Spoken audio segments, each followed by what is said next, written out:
कपड़े धोने वाली बहू। शादी के पहले से ही विभा को कपड़े धोने का बड़ा शौक था।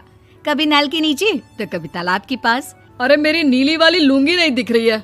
विभा की अम्मा, कहाँ रखी है लुंगी? अरे वो तो विभा ने परसों ही धोकर रखी थी आपकी अलमारी में, देखो वहीं होगी। वो ना मैंने आज धो दी, मुझे लगा कि गंदी हो गई होगी। अरे कैसे गंदी हो गई थी? उसे तो मैंने पहना भी नहीं। हे भगवान, इस लड़की के कपड़े धोने की आदत से परेशान हो गया हूँ मैं। जितना तो घर में राशन नहीं आता, उससे कहीं ज्यादा डिटर्जेंट पाउडर का खर्चा है। इसकी शादी करवा दो, शादी जाए अपने घर में ही करे काम, फिर चाहे घर के कपड़े धोने हो या पूरे गांव के। हाँ ठीक बोल रही हो, देखता हूँ मैं कोई लड़का। वो दिन भी आ जाता है जब विभा को देखने लड़के वाले आ जाते हैं। लड़की मुझे अच्छी लगी। होने वाली सास कहती है, बेटी अगर कुछ पूछना है तो पूछ लो। वैसे तो हमारी लड़की बहुत ही शर्मीली है, जो बोल दो वो मान लेती है, इसे क्या पूछना होगा। अरे कैसी बात कर रही हो माँ, मुझे इन लोगों के घर रहना है, सवाल तो कई है। हाँ हाँ बेटा, पूछ लो ना, क्या पूछना है। आप लोगों के घर कपड़े कौन धोता है? सास का मुंह बन जाता है। देखो, अगर तुम ये कहना चाहती हो कि तुम्हें कपड़े धोने नहीं आते तो सुन लो, कपड़े मैं ही धोती हूँ, लेकिन तुम्हारे आ जाने के बाद मैं रुमाल तक नहीं धोऊंगी। अरे चुप रहना भाग्यवान, बहू बेचारी घर आई नहीं, उसे डराना शुरू कर दिया। वो क्या है ना बिटिया, अभी तक तो ये कल्लू की माँ ही धोती थी, लेकिन अब तुम्हारे पापा तो दहेज में वॉशिंग मशीन देंगे ही।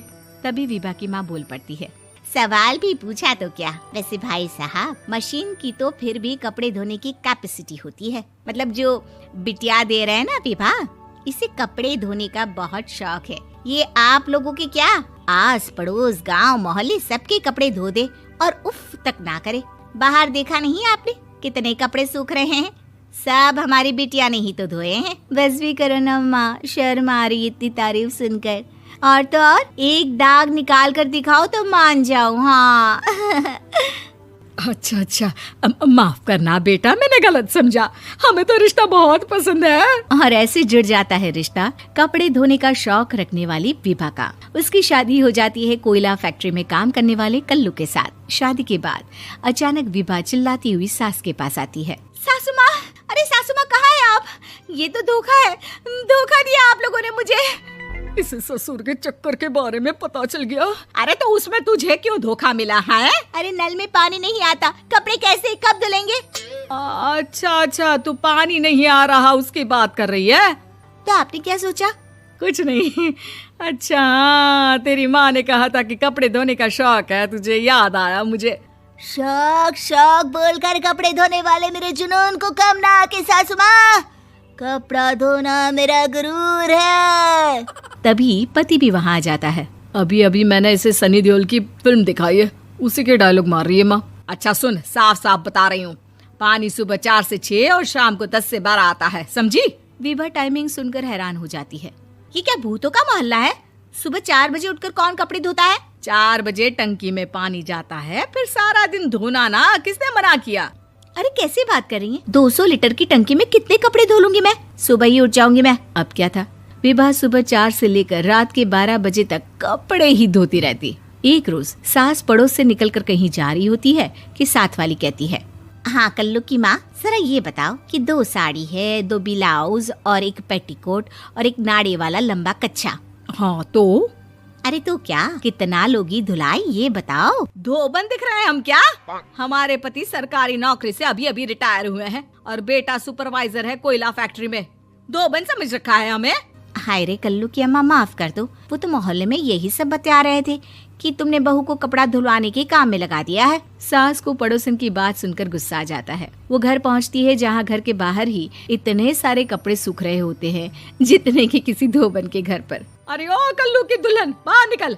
माँ जी यहीं आ जाओ, बाथरूम में चादर धो रहे हैं हम। अरे अभी हम धोते हैं, तुमको बाहर निकलो। ये आस पड़ोस वाले बोल रहे हैं कि हम बहू से कपड़े धुलवा कर उसे कपड़ा धोने वाली बना दिए हैं।